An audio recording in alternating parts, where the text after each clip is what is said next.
Amanda. And I'm Megan, and we're Hand Therapy Academy.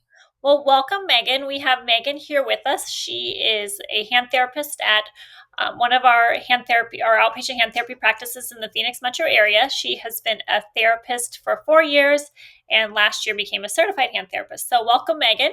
Thank you for having me. Yeah, we're excited to talk about some cases. So, first, Megan is going to be presenting a case and kind of just going through the treatment plan and what was all involved. Yeah, so we had a patient. He works in refrigeration and maintenance for schools and cooling systems, and he had his ring finger. We say partial amputation, but really it was everything except the dorsal skin. And they actually reattached it in surgery, and then they pinned his PIP joint for about 6 to 8 weeks. I think they decided to leave it a couple extra weeks, and then they took it out at 8 weeks. And they repaired all the flexor and extensor tendons and everything, but we couldn't really start a typical flexor or extensor tendon rehab protocol because we weren't allowed to do anything with the PIP joint.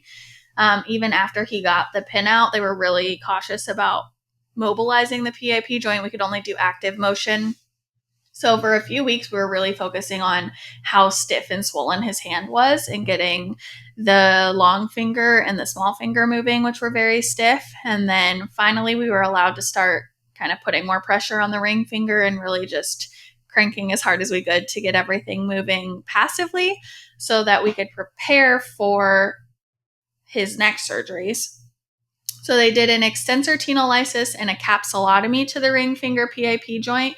They were supposed to do a flexor tenolysis in the same surgery, but because of the blood flow restrictions from his reattachment, they decided to do them separately, which I think was better because we didn't have full passive flexion. We had passive extension.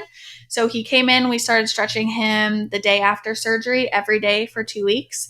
And we've gotten him to now full passive flexion of the ring finger. That's amazing. Yeah, it was awesome. The capsulotomy, it helped a lot. He's gotten so much more motion. Wow. Oh, cool. Yeah. So almost a good thing that they couldn't do the flexor tenolysis. That's what I said. As soon as he came in, he was like, oh, they had to split up the surgery. And I was like, honestly, I think that's great because he didn't have full passive. So what were we going to get actively if it was still such a stiff joint? So I think it's great because we're able to really stretch the finger and get the passive mobility before he goes in for the flexor tenolysis. And then what's his active extension like?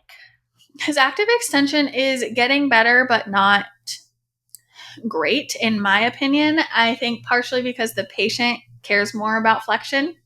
Yeah. So every time he comes in, I'm like, we got to be doing our place and holds. We got to be doing our reverse joint blocking. Let's add in some resisted rubber bands. And he's like, yeah. But look how I can stretch it. How much extension does he have? Let me pull it up real quick. I know he has good MCP extension. Oh, what in the world is pulling up the wrong patient? So while you're pulling it up, I was just thinking, so in terms of going into extension, I think that's like a little bit tricky, especially for like new grads, is like how, like you really have to isolate the central slip, right? Or you're going to be getting the lumbricals involved in the extension as well. So what would you say is like some of your favorite things to isolate the central slip over the intrinsics doing the work of extension?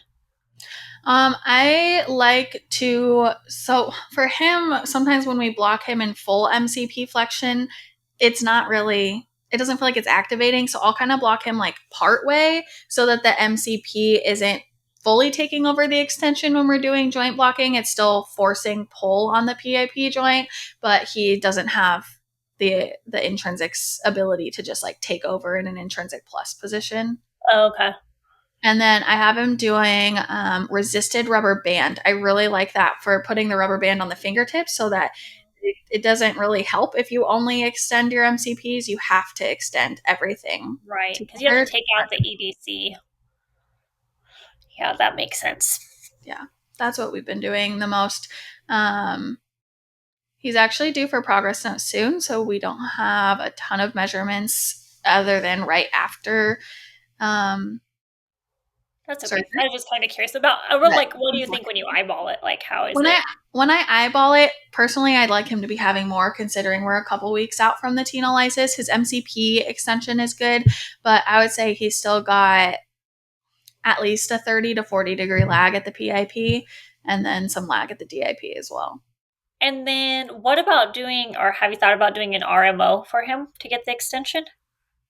Actually, no, we haven't. Now that his scar is all healed up, that might be a good thing to put him in during the day while he's working. Yeah, that's kind of a nice one Yeah, because it they is. have to use it. They use it all day, and then Forces him, and then he can take it off and stretch. That's a good idea. Yeah. yeah, I like I'll that. have to Okay, give what else are you doing for extension? Anything else? Or I added in towel walking, and then we'll progress to. I like using the Velcro board for extension, focusing on making them like push that towel. And we added a weight to the towel, so it's like a little harder to pull and oh, push. that's a good idea. I didn't think about adding a weight to the towel. Yeah, I watched another therapist do it, and I was like, I like it. That's a good trick. Yeah, that's a good trick. That's a Makes really good it trick. a little higher level.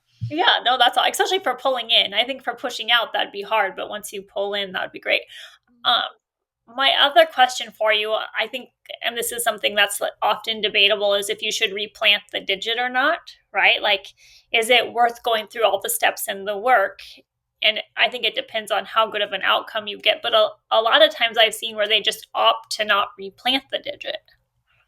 Yeah, and I think this patient was close to that. That's what he thought they were going to do, was not replant it. And then the surgeon, from my understanding, the surgeon was like, wait, we can do this, and opted to replant it. And I think, this patient in particular, he is really grateful to have his finger, but I think sometimes like the amount of pain we're having to put him in, because it's still so painful for him to stretch, and like his scar is so sensitive, even though we're doing everything we need to be doing with like desensitization and textures and vibration, it like is really sensitive and painful. So I think you do have to weigh that. Like, does a person want to go through 8 months of rehab, especially if there's like a multi-staged surgery that each time they have to re-heal from all of that pain and all the Right. scar It's not tissue and easy. everything? And then does it depend on the digit, right? Like if it's your index finger, do you just like not like I think if it was my index finger, I'd probably choose not to replant it.